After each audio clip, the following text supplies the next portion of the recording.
Chapter 39. The Appointment. Later that night the apprentice escaped through the cat tunnel. Bert, who still had all the instincts of a cat, liked to go wandering at night, and Aunt Zelda would leave the door on a one-way charm lock. This allowed Bert to go out, but nothing to come in, not even Bert. Aunt Zelda was very careful about stray brownies and marsh wraiths. So, when everyone except for the apprentice had fallen asleep, and Bert had decided to go out for the night, the apprentice thought that he would follow her. It was a tight squeeze, but the apprentice, who was as thin as a snake and twice as wriggly, wormed his way through the narrow space. As he did so, the dark magic which clung to his robes disenchanted the cat tunnel. Soon his flustered face emerged from the tunnel into the chill night air. Bert met him with a sharp peck on the nose, but the apprentice was not deterred. He was much more scared of getting stuck in the cat tunnel with his feet still inside the house and his head on the outside than he was of Bert.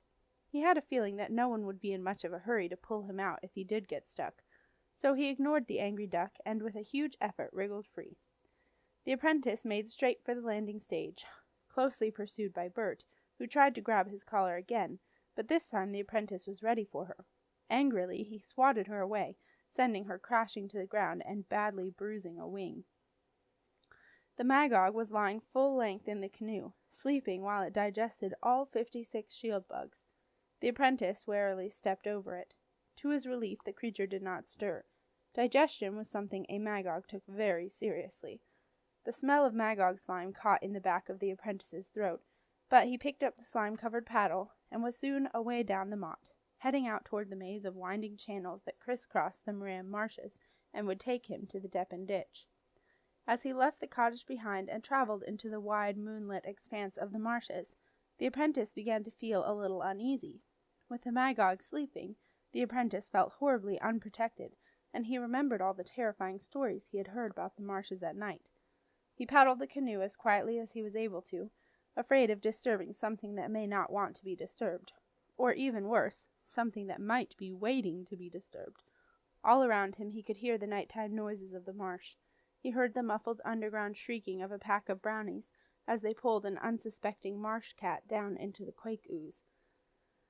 And then there was a nasty scrabbling and squelching noise as two large water nixies tried to clamp their sucker pads onto the bottom of the canoe and chew their way into it, but they slipped off soon enough thanks to the remnants of the Magog slime. Sometime after the water nixies had dropped off, a marsh moaner appeared. Although it was only a small wisp of white mist, it gave off a dank smell that reminded the apprentice of the burrow in Dom Daniel's hideout. The marsh moaner sat itself down behind the apprentice and started tunelessly singing the most mournful and irritating song the apprentice had ever heard. The tune whirled around and around inside his head, until the apprentice felt he might go mad. He tried to bat the moaner away with his paddle, but it went straight through the wailing scrape of mist, unbalanced the canoe, and nearly sent the apprentice tumbling out into the dark water, and still the awful tune went on, a little mockingly now that the moaner knew it had the apprentice's attention. "Stop it!" yelled the apprentice, unable to stand the noise a moment longer. He stuffed his fingers into his ears and started singing in a voice loud enough to shut out the ghastly tune. "I'm not listening, I'm not listening, I'm not listening," the apprentice chanted at the top of his lungs, while the triumphant moaner swirled around the canoe, pleased with its night's work. It usually took the marsh moaner much longer to reduce a young one to a gibbering wreck, but tonight it had struck lucky. Mission completed, the marsh moaner flattened out into a thin sheet of mist and wafted off to spend the rest of the night contentedly hanging above its favorite bog.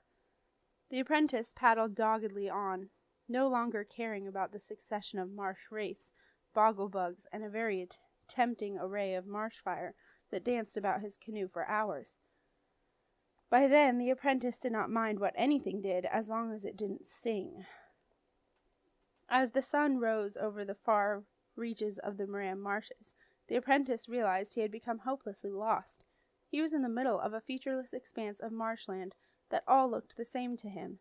He paddled wearily onward, not knowing what else to do, and it was midday before he reached a wide, straight stretch of water that looked as though it actually went somewhere, rather than petering out into yet another soggy morass. Exhausted, the apprentice turned into what was the upper reaches of the Deppen ditch, and slowly headed toward the river. His discovery of the giant marsh python lurking at the bottom of the ditch and trying to straighten itself out hardly even bothered the apprentice. He was far too tired to care. He was also very determined. He had an appointment with Dom Daniel, and this time he wasn't going to mess things up. Very soon the queenling would be sorry. They would all be sorry, particularly the duck. That morning, back at the cottage, no one could believe that the apprentice had managed to squeeze out through the cat tunnel. "I'd have thought his head was too big to fit through it," Jenna said scornfully. Nico went out to search the island, but he was soon back again. "The hunter's canoe is gone," he said, "and that was a fast boat. He'll be far away by now." "We've got to stop him," said Boy 412, who knew only too well just how dangerous a boy like the apprentice could be, "before he tells anyone where we are, which he will do as soon as he can." And so Jenna, Nico, and Boy 412 took Muriel too, and set off in pursuit of the apprentice. As the pale spring sun rose over the Moran marshes, sending long glancing shadows across the mires and bogs, the ungainly Muriel too took them through the maze of cuts and ditches. She traveled slow and steady, far too slow for Nico, who knew how quickly the hunter's canoe must have covered the same distance. Nico kept a watchful eye out for any sign of the sleek black canoe, half expecting to see it upturned in a browny quake ooze, or drifting empty along a ditch. But to his disappointment, he saw nothing apart from a long black log that only momentarily raised his hopes. They stopped for a while to eat some goat cheese and sardine sandwiches beside the marsh mourners' bog, but they were left in peace as the mourners were long gone, evaporated in the warmth of the rising sun. It was early afternoon, and a grey drizzle had set in, when at last they paddled into the Deppen ditch.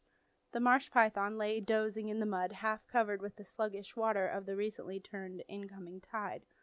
It ignored Muriel too, much to the occupants' relief, and lay waiting for the fresh influx of fish that the rising tide would bring. The tide was very low, and the canoe sat well below the steep banks that rose up on either side of them, so it was not until they rounded the very last bend of the Deppen ditch that Jenna, Nico, and Boy 412 saw what was waiting for them. The vengeance.